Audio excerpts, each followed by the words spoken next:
need to know, is there anyone excited to be at church today? I want to give a couple shout outs. First off, I want to give a shout out to those who serve in the military. We're so honored and thankful that you're here. Will you help me welcome our military community here today? I want to give one more shout out. We have lots of teams at Next Level and ways for you to get involved and become an owner and give back to the church. And one of the teams that we have is our facilities team that serves as needed. And so whenever there's some issues with the building, our executive pastor will send out an email and say, hey, is there anyone on the team that can help fix these issues? And this past Thursday, on Thursdays, I write all day long. And so I get to the office about 7:30 and I work on the sermon. I do research and study and all that good stuff. And all day Thursday, I kept seeing one of our owners kept walking past my window. And at one point, he was carrying a ladder and he was having tools. And I was like, what is going on? I eventually went out and I talked to Scott and I said, hey, what's happening here? And he's like, hey, I put out a call to our facilities team and he's here and he's fixing all the things. And so I don't know all the things that he fixed, but they're all fixed now. And so very thankful that he's here. Yeah. We love our owners and love how you guys give back and help make us the best church we can be. Well, today we're going to do something just a little bit different. Most Sundays, what I like to do is I try to take a practical approach to the scriptures, meaning I want you to know that this stuff is relevant for your life, and I want you to know not just information about God, but I want you to know, how do we live this out? Because it's one thing if we know some facts, but if we don't know how to live it out, it's not going to change our lives. And so I try to be really practical each and every week. But there's a few times a year where I have a different approach, and this is one of those Sundays. And today, my approach is I want to take us on something that falls into the category of apologetics. And apologetics is simply the reasoning or justification for something. And so when someone says apologetics with faith, it's just the explanation for why do we believe what we believe. And there's a couple reasons that I do this. One of the reasons is because when you get outside of church circles, there are lots of people that are very critical of Christianity. And as a pastor, I view myself as a shepherd, pun intended, and I am protective of you guys. There is a sense of me that, like, when I see something online that's problematic, I get nervous because I'm like, what if our people are seeing the same thing? And I want you to know, if you're an owner, if you're a believer in Jesus, if this is your church, I want you to know every problem that's ever been raised against Christianity, there is a logical answer for. You have to find it. You may have to do some digging yourself. But I don't ever want you to be in a place where someone lodges some complaint or criticism against Christianity and you're just like, well, that proves it must not be real. I want you to know that everything out there has an answer. And so that's one of the reasons why I do this. The second reason that I do this is that Next Level is a church that we reach people who are new to their faith. And a lot of times when someone is new to the church scene, they have questions. And one of the big questions is, do I have to just like check my science and my logic at the door? Do I have to just believe because you tell me these things existed? And I would tell everyone here, you don't have to check your brain at the door. There are logical explanations for the things that we believe. I don't want you just to believe because I said something. And I don't want you to believe just because it's in the Bible. There are logical explanations. There are foundational things that you can go back and say, okay, that makes sense. The stuff that we talk about, it is true and it is real, and there's research, scientific research that backs it up. And so those are the two reasons why I do something like today. And to get started, I want to just give you a statement, and if you're taking notes, I encourage you to write this down. Here's the statement: you will find whatever you are looking for. You will find whatever you are looking for. In fact, that's backed up by Scripture. The Scriptures say that if you want to find God, seek Him. And if you seek God, you'll find Him with all your heart. So you will find whatever you're looking for. The question for all of us to ask today is, what am I looking for? What am I searching for? Because whatever I'm searching for, that's what I'm going to find. And so I think that when it comes to people of faith, we all tend to fit into one of four categories. The first category is those that critique. There are people, even within the Christian circles, that would say I'm a Christian, that they view themselves, I'm a critic first. And so you can tell when someone is a critic because they're constantly throwing almost like just bombs at Christianity and saying, well, what about this contradiction? And what about this thing? And there's no way that could happen. And their goal is not to believe. Their goal is to destroy other people's faith. And there are people who literally, like, that's their goal. They just are constantly just throwing stuff out there. And so they're critics. And can I just tell you, if you're a critic, you'll find criticism everywhere. And that's more than just in faith circles. If you're a critical person, you'll find what you're looking for. You want to find faults with people in your life? You'll find them if you look. You don't even have to look that hard. You'll find them. You will find whatever you are looking for. Number 2 is those that seek. And when we say seek, what we mean is someone who would say, I'm not a Christian yet, and I would admit that. But I also am open to finding out the answers. And so I don't know where I'm going to land. I don't know if I'll be a Christian or I'll be some other faith, but I know there's something out there, and I want to find it. And thankfully, Next Level is a church where we reach people who are seekers, who are like, hey, I don't have all the answers, but I want to know more about this Jesus guy, and I want to know if he is real. And so there's those that seek. Number 3 is those who are apathetic. Those who are apathetic tend to be people who have found. They found Jesus, they found faith, but they've been a Christian for so long that they've lost that excitement. They've lost that passion. And there's no longer this like newness or excitement. And they've heard the stories for so long that they're just kind of existing. Well, you will find what you're looking for. And if you're apathetic and you're not looking for anything, guess what you'll find? Nothing. If you're wondering, why doesn't God speak to me more? You're not seeking him. If you're wondering, why don't I feel this excitement? Well, you're not pursuing God. There is a reason behind it. If you're not searching for God, if you're just existing, checking off boxes, you're going to get what you're looking for. Number 4, though, is those who are pursuing. And those who are pursuing would be those who would say, hey, I am a Christian, and I want to know more about God. Did you know that you could study God every single day of your life for every second of the day, and you still wouldn't have all the answers?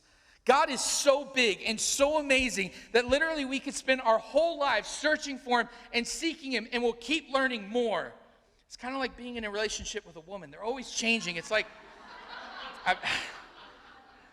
just joking. It's not a bad thing. It's a good thing. Pursue your wife. Noted. Do not make a joke about women in the sermon. I've never seen death stares like I just saw from some of you. It was just a joke. All right, so those who are pursuing, literally you could search out God for your whole entire life, and you're going to learn new things, and you're going to keep finding new things. And today, the topic that we're going to address is a topic that was brand new to me. It was something that I had never heard of. In fact, I'm assuming that almost every one of you in the room have never heard of what we're going to talk about today. A little over 2 years ago, I went to a meeting with a friend of mine who used to be a pastor, and he is deconstructing from his faith. And so he no longer believes anymore, and he has lots of criticisms, and I would say he's more in the critical category right now. And he was bringing to me all these criticisms, and I was like, hey, I'm thankful that you're bringing them to me. This is a safe place. You can say whatever you want. You don't have to be afraid. I'm not going to judge you. We can have this conversation. But at one point during the conversation, I said, hey, I just want to gently remind you to not throw out all the good experiences that you had. Because you've experienced God do some amazing things, and now you're throwing all of that stuff out. And the reason that he was throwing all that stuff out is because God didn't meet his expectations. That he had some disappointments happen in life. And it caused him to start questioning God. It caused him to start, being disappointed in God. And he comes to me, and I try to remind him of where he came from. And he says, hey, that is a good reminder. But he said, I'm just hung up on something. And I didn't know what he was hung up on. And he said, I cannot reconcile faith with God with the problem with Luke's census. And I was like, huh? I've heard a lot of criticisms against the Bible. I've heard a lot of complaints. I've never heard this. In fact, I grew up going to church my whole entire life. I have a Bible degree from college. Granted, it is a youth ministry degree, but it's still a Bible degree. I also went on and got a master's of divinity. I do not know how you master the divine, but I have a certificate that proves I did it. I've studied God my whole adult life, including I love to tackle the problems of God. And so often I will search out for problems. I'll jump on Reddit or other chat and just say, hey, what are the criticisms people have of God? And I want to learn about them and then go and find logical, reasonable answers for it. And I have never heard that there's any issue with the census in Luke. Now, I told him that, hey, I have never heard of this before, but let me do a little bit of research and I'll see what I can find. So I go and I start digging up, and what I found is there is a lot of criticism around the census in Luke, but there's also a lot of logical answers. And so I started giving him some of the logical answers, and he quickly said, I'm not interested in any of that. And the reason is because you will find what you're searching for. And he had already made up his mind that he was critical. He didn't want to hear any other answers. And so he was going to continue to find criticism. And this is where I just want to take a brief pause and say, if you're here today, you have to be very careful with the expectations that you put on God and other people. Because no one will meet all of your expectations, even God. Because some of your expectations are unrealistic. And if you expect God to just answer every prayer that you pray with a yes, you're going to be disappointed. And if you expect that because you're a person of faith, you're never going to go through difficulties, you're going to be disappointed. But if you have an expectation that says, okay, this world is difficult, this world is challenging, and God's going to walk with me through all these difficulties, he will meet your expectations. But you've got to manage your disappointments. Because this meeting that I had, it wasn't because he found facts and logic that was disproving faith. It was because he had a disappointment. God didn't come through the way that he thought God should come through, and he started to become critical of the things of God. And it reminds me of this quote by Christine Caine. She says, we either go through what happens and manage disappointments well, or they manage us. Life is full of disappointments. And you will either manage your disappointments and say, okay, I am hurting, I am sad, this is difficult, let me bring this to God, or those disappointments can become ammunition against God. Our faith is not built just on our experiences. Our faith is not just built on, I had a bad day, therefore God must not exist. Our faith is built on nothing more than Jesus' blood and righteousness. That is our foundation of our faith.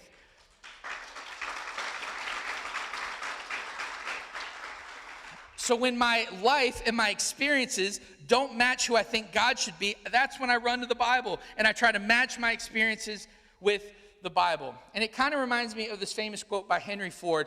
And he started Ford Motor Company. And I know some of you are big into NASCAR, and so like you have your cars, and some of you are like anti-Ford. And if that's you, just know that life is full of disappointment, and you either manage your disappointments or they will manage you. I digress. Here's Henry Ford's quote. He says, whether you think you can or you think you can't, you're right. And I think there is so much power in our brains. If you think that God can answer and solve your problems, guess what? You're right. If you think that there is no answer to your criticisms, guess what? You're right. You will find what you're looking for. If you want to find criticism, it's not hard to find. There's lots of it out there. But if you want to be open and find some logical answers to the things that we struggle with, you can find those answers.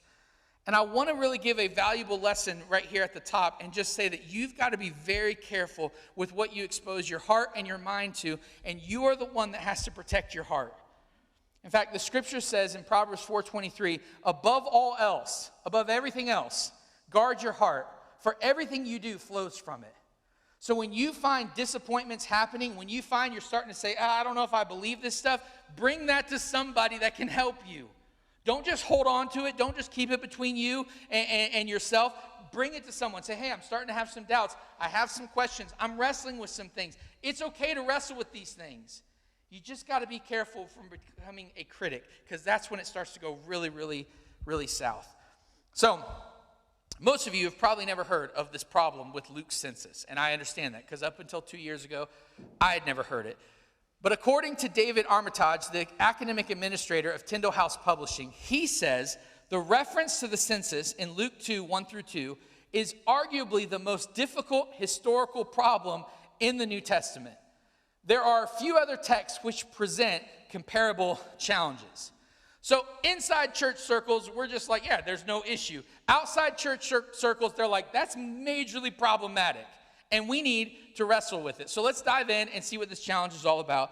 Our text comes from Luke. We're going to start in Luke chapter 2. We're going to read verses 1-3. And who is Luke? Luke was a physician. He was a doctor. That means he was highly educated. He did his research. Luke was not one of Jesus' disciples, but he was a follower of Paul, and Paul helped write over half of the New Testament. And Luke, when he becomes a Christian, he starts writing letters about this Jesus, and he does extensive research. If he didn't experience an event, he goes back to the source and says, hey, tell us about this event. Tell us about how it happened. He cites sources. He cites people. He is a very trustworthy researcher and scholar, and someone who digs into the research. And so Luke says in Luke 2:1-3, in those days, Caesar Augustus issued a decree that a census should be taken of the entire Roman world. This was the first census that took place while Quirinius was governor of Syria, and everyone went to their own town to register. So if you notice in that text, there's some parts that are in parentheses. That's Luke doing his research and saying, hey, I wasn't there at the birth of Jesus, but I did some research. And here's something historical that'll help you know I did my research. And so every single person who's ever seen a Christmas play knows this part of the Christmas story. Mary and Joseph, because of a census, have to go from their hometown back to where they're originally from, Bethlehem. They travel there. A lot of times they put them on a donkey, and they end up in Bethlehem, and there's no room for them in the inn, and then Jesus is born in a barn. That's the beginning of the Christmas story. And I didn't know there were any issues with it. But you start to dig in, and here's where the issue comes. From a historical perspective, the census story is widely regarded as highly problematic, because it seems difficult to reconcile with other information about that period, and especially with the account provided by the historian Josephus. So who is Josephus? Well, Josephus was a Jewish Roman historian, and most of what we know about history in Rome is because of him. He wrote down historical facts, and Josephus is a guy that if you are digging into criticisms of Christianity, they will use Josephus against Christians. At the same time, though, if you look into apologetics in support of Christianity, Christians will also use Josephus. Why? Because you're going to find whatever you're looking for. Josephus tells us about Jesus. It's one of the reasons that we know he was a real historical person. He also references Jesus' brother James, and so we have outside sources other than the Bible that tell us that Jesus was real, that he really existed. And Josephus, as a historian, does not match the account that Luke has when it has this census. So that's where people are saying, well, there's a problem. One of them has to be wrong. Writing towards the end of the first century AD, Josephus describes a census carried out by Quirinius just after Archelaus, a son of Herod the Great, was deposed of Ethnarch of Judea by the Romans. Words are hard. The rationale given by Josephus for this census is that at this point in AD 6, the Romans annexed Judea, incorporating it into the province of Syria. Consequently, its status for Roman taxation changed, necessitating registration of property. So Josephus writes about a census. The problem is he also includes the same Q guy that Luke does. And if you do the research, they come at 10 years apart. So someone has to be right and someone has to be wrong. That's the attack against Luke's 6. The difficulty is that both Matthew and Luke seem to place Jesus' birth, and hence for Luke the census, within the lifetime of Herod the Great, who is most commonly thought to have died around 4 BC. The census of Q guy, at least as described by Josephus, thus seems to have been about 10 years too late. So this is where the problem comes. And critics will say, this is the smoking gun. This is the issue. You can't solve this. Those that are in the faith would say, hold on a second. There are some answers for this. You got to look for it, but there's some explanations. We don't have to just check our brains at the door. We can actually logically explain it. And this is why I want to make this point again. You will find whatever you're looking for. If you want to find criticisms, you'll find them. But I just want to challenge you. Be open that there's another answer. Before you just assume that someone's right because they have a degree or they've said something online, ask some questions, dig in and say, hey, is there a logical answer to it? Because there are. You will find what you're looking for. It reminds me of this meme. Maybe you've seen it. It's a meme of the manger scene of Mary and Joseph. And it says at the top, peace for manger scene, or 2 T-Rex fighting over a table saw. Now, I'm going to give you a moment because some of you don't see it yet. Look at Mary and Joseph and look at baby Jesus. You will find what you're looking for.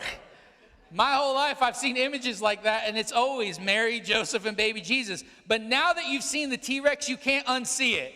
There's no way you'll be able to unsee it. There's 2 T-Rexes fighting over a table saw. So you will find what you're looking for. And so diving in, I want to just show the 4 objections that critics have of Luke's census and then answer those with some logical reasoning. So 4 objections to Luke's census. Number 1, all 4 of these are going to come on the screen and then I'll explain them. Number 1, nothing is known of an empire-wide census during Augustus. Number 2, no census would require Joseph to travel to Bethlehem. Number 3, Josephus only knows of Q guy's census in AD 6. Number 4, Cugai was not the governor of Syria during the time of Jesus' birth. All right, so now I want to break down each of these, but what I want to make sure all of you hear is there's no great answer on either side, either critics or those that are supporters. There's no just black and white answer.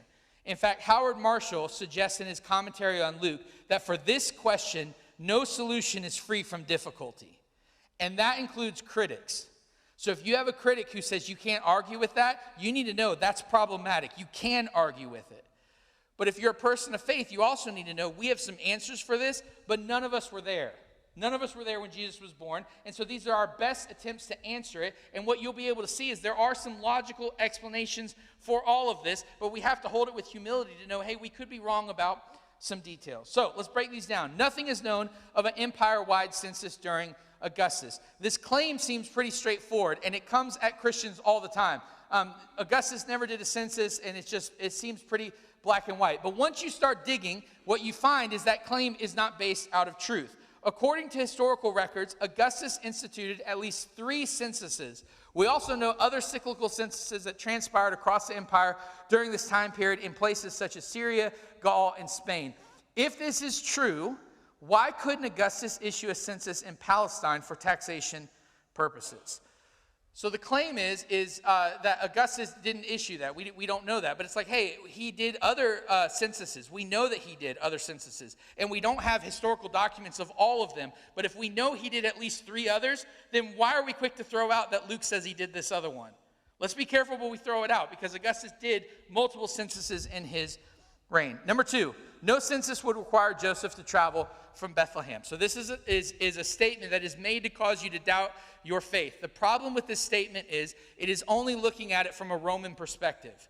The Romans did not require you to travel for a census. And so if someone says they didn't have to travel, they're looking at it from a Roman government. The problem is Luke says that Mary and Joseph traveled because of a Jewish leader. And the Jewish leader had different rules than the Roman leader. And the Jewish leaders would require you to go back to your home when they held a census. So according to Josephus of Antiquities, the big guy we've been talking about, we know, however, that Rome often allowed Israel to operate according to their own customs, provided they didn't cause too much trouble for the Romans. For example, they were allowed to observe the Sabbath, maintain their temple, and opt out of activities that violated their Jewish consciences. So, did Rome require Mary and Joseph to go do a census? No, they did not. They would not have required them to travel. But did the Jewish guy that's in charge, would he have required them to go home? Yes, he would. And Rome would not have an issue with it. Rome's like, hey, you do you, boo-boo. As long as it doesn't affect us, you do your own thing. We don't care what you do. Just don't come against the Roman Empire. And so if the Jewish leader who is in charge said, we need to do a census and you need to go back home, Rome would have been like, that's a dumb idea, but go ahead, do it. Like, we're not going to stop you. So there is some evidence to go against that. Additionally, Joseph's journey to Bethlehem coincides with the time period of Herod the Great's reign. For if this census occurred in 86, Joseph never would have left Herod Antipas' territory, Nazareth, to Achilles' territory, Bethlehem. A journey from Nazareth to Bethlehem for registration purposes only makes sense during an era when both towns were part of one jurisdiction. After Herod died, these territories were split up. So the challenge that they're saying against Christianity is, why even would they travel to these different places? Well, in Jesus' birth, in the day of his birth, both of these places, Nazareth and Bethlehem, were under the same rule. And so the one guy could make a challenge and tell you go over to that place, and he would have jurisdiction to do that because he oversaw both of them. After Herod died, that no longer would have been a possibility. This takes us to the third issue raised against Luke. Josephus only knows of Quirinius' census in AD 6. So you remember this historian Josephus that we've been talking about? This is where he really comes in. And the claim is that because he doesn't mention the census that Luke mentions, it must not have happened. But that is an irresponsible claim to make, because Josephus doesn't mention everything that ever happened in history. He only writes about things that he thinks are important. The second census, the one that he writes about, the reason it's important in AD 6 is because that census led by Rome leads to a revolt of the Jewish people, and it leads to a war. The census that Luke talks about, no one outside of Christianity gives a rip about that census. Nothing happened unless you're a Christian. Why would Josephus care that two poor people, a carpenter and his wife, traveled from Nazareth to Bethlehem and they gave birth to a baby in a barn? He doesn't care about that. That's not something that is on his radar. So just because it's not on his radar and he doesn't care about it, doesn't mean it doesn't happen. That's like saying George Washington never brushed his teeth because we have no historical documents to say he brushed his teeth. I don't know if he did or not. But just because no one in history says it doesn't mean it's not true. We write about things in history that are important to us. And so there is a great reason why Josephus may not have mentioned the census that Luke mentions. We must also note that just because Luke is the only one who testifies to this earlier census doesn't mean that it didn't occur. We have thousands of singularly attested events in ancient literature. Additional sources would certainly give us more confidence that those events occurred, but not having additional sources in no way proves those events didn't happen. Let's also bear in mind that Luke has proven himself to be meticulously accurate in his handling of facts that can be checked. So what this is saying is, yeah, it may be problematic because Luke is the only one in history that references the census of Jesus' birth. No one else mentions it. And would it help us feel more confident if someone else in history mentioned it? Yes, it would. But just because no one else mentions it doesn't mean that Luke's wrong. Luke could be right. In fact, when you start digging into the things that Luke said, he's right about everything else. Everything else he writes in his letter, you're like, yep, that checks off. We have history about that. There is one major problem about Luke, and so we're going to dismiss all that he got right for one issue? I would say change your perspective. Instead of dismissing Luke, have some optimism and say, maybe Luke's right about this one. He's right about everything else he writes because he meticulously wrote about the events in Jesus' life. And that takes us to the final problem that people raise against Luke. Quirinius was not the governor of Syria during the time of Jesus' birth. And this is the final smoking gun that people like to throw at it. Luke says he was the governor. He was not the governor according to Josephus. So what do you do about that? Well, I'm just going to barely highlight these. There are three potential solutions to this problem. Number one, Quirinius serves as a Syrian governor twice. This makes some sense. So there's a 10-year gap between Luke and Josephus. It would be probable that Q guy was governor during Luke's time period. Then he takes a break for a little while, and he becomes governor again. We have examples of that in our history, where someone runs for something, and for whatever reason, they're not still the governor. And so there's a chance that maybe he was governor twice, and no one can can argue against that. We don't know if he was or not. Number two, Quirinius was not the governor of Syria during the Luke 2 census. Now, this is where you got to get a little bit into the weeds, because technically, Luke does not use the word governor when he talks about Q guy. Technically, the word that he uses is rule or command or lead, and we have translated that Greek word into governor. So potentially, the argument is, when Luke writes about this census, Q guy is not the governor in Jesus' day. But by the time Luke writes about it, he is the governor. And so everyone in his audience would have been like, yeah, that's our governor. And so Luke is alluding to, hey, one day this guy becomes governor. Right now, he's just a ruler. He's important. He helped oversee this census, but he's not the governor that he will become. And so that's number two. Number three, there's a mistranslation in Luke that he meant before, not first. And what this is saying is that the census took place before Q guy was governor of Syria, and Luke's just alluding to it, saying, hey, before he became in charge, this is what happened. That third one, most people would throw out and say that's not a great argument, but it's at least an argument. Here's what I want you to take away from all this. We can be clear that the frequent claims that Luke has been shown decisively to be wrong are unwarranted. Historically credible and coherent interpretations of Luke's account are undoubtedly possible. You will find what you're looking for. And anyone who comes against this and says this is proof that the Bible's not right, they are not being intellectually honest. Because there are logical reasons that explain why we believe and why Luke would have said that. So this takes us back to the four types of people, and I want you to wrestle with this. What type of person are you? Are you a critic? Are you a person who seeks? Are you here today open to say, hey, I don't know all the answers, but I'm trying to find God, and I want to find some answers about him? Third type is those that are apathetic. Where are you at in your faith? If Jesus is real, which I believe he is, then he's worth pursuing. And if Jesus is real, he still answers prayers today. And if Jesus is real, then all this stuff that the people wrote about him, it really happened. This isn't a figment of our imagination. Jesus really did come, born as a baby, ultimately to grow up and to die for our sins.